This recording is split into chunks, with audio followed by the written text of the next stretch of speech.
G'day everyone, I'm the Red Scar and this is Red Scar Gaming. Today is the summary of this particular draft that I hope some of you watch me play. I ultimately got 5 wins out of it, which I'm pretty happy with. I mean, not to sound self-centered at all, but if I get at least 3 wins, then I know I'm doing something well. And yeah, I'll go through each card and sort of talk about it in a little bit. Battlefly Swarm, I didn't get a huge amount of use out of. It didn't do particularly well. Look, but I mean, it's 1/1 flying, and there's nothing particularly powerful at that sort of level anyway. I'm sure that some of my opponents may have looked at it and been a little bit scared, but I mean, for 1 mana, it's pretty well spent. Evolved Sleeper, though, did a lot more work than the Battlefly Swarm did. He, once again, is a 1 mana cost creature, so he's certainly not going to smash face every game, probably particularly in a draft, but he is a good example of being able to spend that extra mana you got, and because of all those effects you can do at instant speed. It's basically, yeah, look, if I could hold the likes of Essence Scatter and Negate and all that sort of thing a turn, and yeah, if I had the mana spare, I could spend it on him. So yeah, he's very useful. Yeah, certainly didn't win many games by himself, but he did all right. Essence Scatter, I got a few uses out of. Probably not as much as I was expecting, but it is a good little card to have. And yeah, seeing them as with this deck, I was sort of going a bit control, and the tactics, at least in hindsight, was sort of just get a board presence down, then stop your opponent getting anything else. Essence Scatter worked pretty well. Impulse let me get there a few times. I think it was game 4, correct me if I'm wrong, that I used that, I think, yeah, twice in pretty quick succession, and I set up my turns very well in that particular situation. Negate, I didn't use as much, maybe simply because it's a draft, and there tends to be fewer non-creature spells in a draft. So maybe I should have only kept the 1, maybe. But in fact, I'm just thinking, what did I cast? What did I stop that with? Yeah, I think it was game 5, maybe, that there was basically a board wipe or something like that I negated, which yeah, certainly did the job. But yeah, I certainly didn't rely on that as much as other control decks would. Blight Pile, he didn't do as well as I'd hoped, maybe. But it's one of those cards that you're not really going to know how effective he is because he has Defender.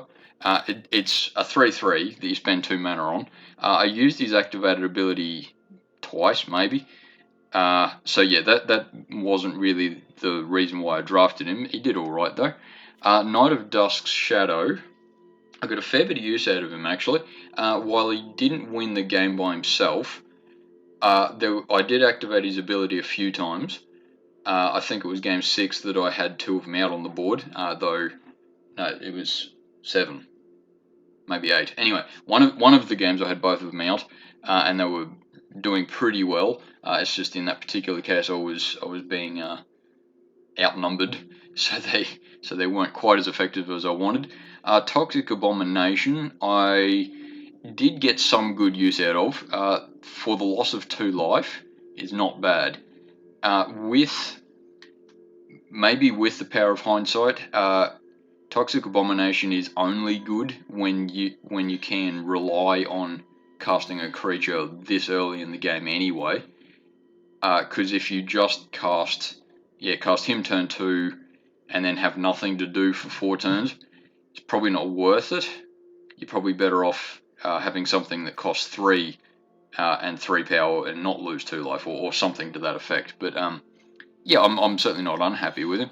Maybe I should have dropped 1, kept 1 instead of had 2. But look, that's hindsight, I suppose. Gibbering Barricade, a little bit like the Blight Pile. I can't really think of any use that he did particularly well. Though having Defender, he's playing on the defensive. So I'm sure there were some situations where I slowed opponents down. I don't think I ever used his activated ability, which, yeah, maybe I should have only kept one of them with that in mind. Yeah, because I don't have many creatures that I can sort of get away with sacking comparatively. If I was generating creature tokens, yeah, he'd be a lot better. Automatic Librarian, yeah, is just sort of a general tool to use, and he got his use. Yeah, sure. Once again, he certainly didn't win me any games, but he helped a lot. There was a few situations I think that he let me draw the cards that I needed at the time. So yeah, he's very very good at that sort of thing, and can still block and sacrifice himself basically for the greater good. Tattered Apparition is basically the guy that won me games. Whether I needed 4 of them, maybe not. But yeah, I'll think about that when I go to the stuff that was in my sideboard.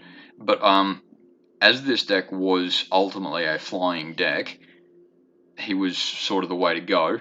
And with Tattered Apparition, because he's not like a 4-cost 3/3 flying with no other activated ability, he's not as fast as you inverted commas should go for.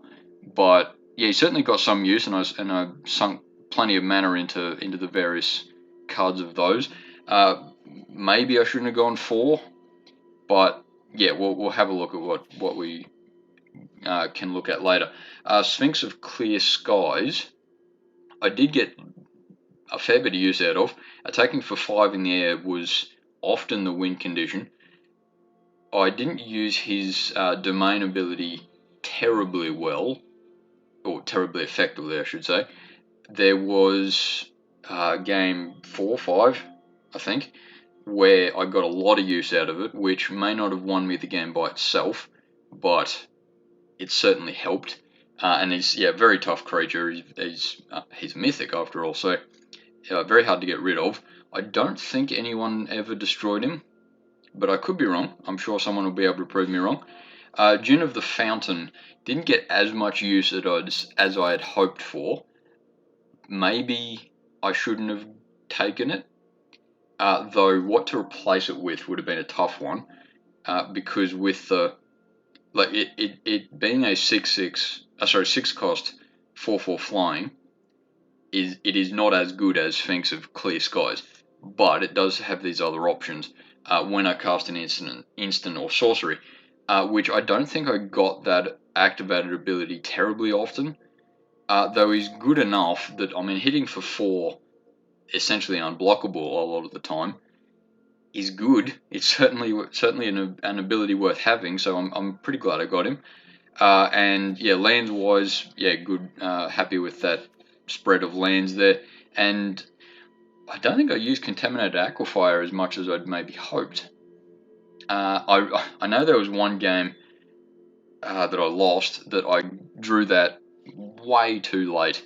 But anyway, that's bad luck. I'll put it down to.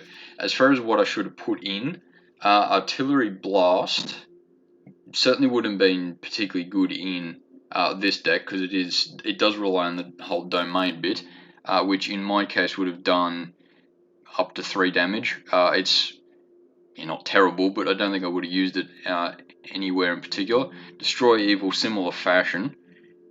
Destroy, do 4 damage to target creature basically. Oh no, actually, sorry. Destroy 1 big creature. It's certainly a good card, but yeah, I'm not going to splash white for that. Shore Up.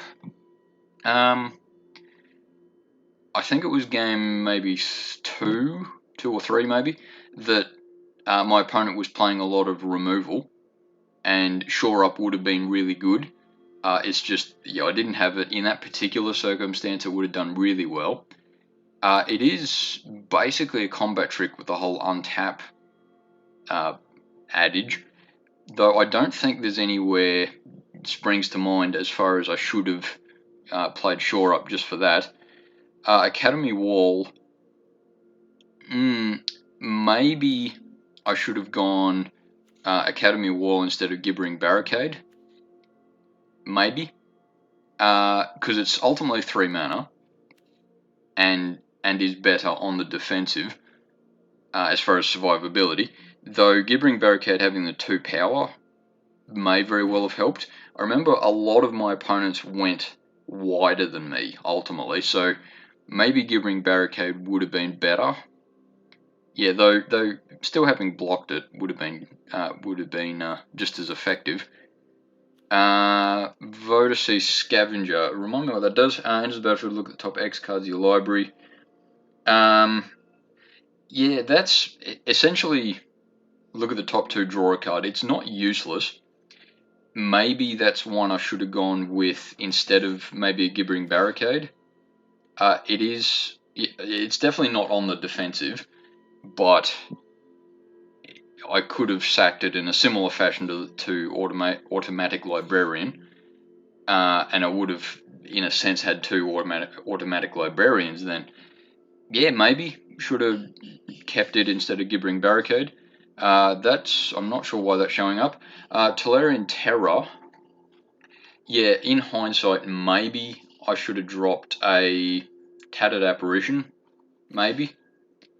For the Tolarian Terror. Though, yeah, I don't have many. Let me just double check how many instant sorceries I got. Yeah, only 6. So at the absolute best, it would have cost the 1 mana. But I mean, that would have meant I countered my opponent all game essentially. So yeah, it's definitely a good card, but I think Tattered Apparition did very well in at least my circumstance. Battle Rage Blessing. Yeah, I don't think I would have kept that one. The whole Death Touch Indestructible is particularly good with the likes of, say, Gibbering Barricade or Blight Pile to a lesser extent. Though, yeah, there's nothing springs to mind as far as a big creature attacked me and I needed Death Touch. Toxic Abomination. So yeah, I did drop 1 Toxic Abomination. Yeah, I probably should have dropped another, as I said before. Tribute to Urborg would have been alright. It is basically, even without the kicker, it's destroy target small creature. There was maybe a few situations where it would have been good, but not pressing, not particularly good. Maybe Tribute to Urborg instead of Negate, because the kicker cost. Yeah, the kicker cost I don't think would have been terribly good though. So it would have been destroy medium-sized creature.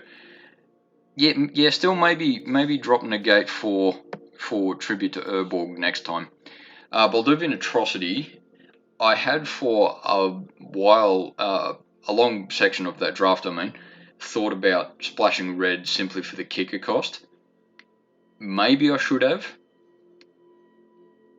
Because if I'd played that kicker cost, I would have got. I had a lot of 2, 3 or less. Though I have to sacrifice them though, don't I? So, yeah, maybe not. I'm probably pretty glad I didn't go with that. Phoenix Chick. Speaking of splashing red, Phoenix Chick. While having the flying, I don't think I would have got its trigger of attacking with lots of things too often. And especially for the 2 red, you'd have to devote a fairly large chunk of red just to get a Phoenix Chick. So, yeah, I'm glad I didn't go with that. Lightning Strike, maybe instead of Negate, something like that. Once again though, it's splashing red for that 1 good spell. In this particular situation, it might have been better than Tribute to Urborg. And I'm getting a phone call again, but excuse me as I double check this one.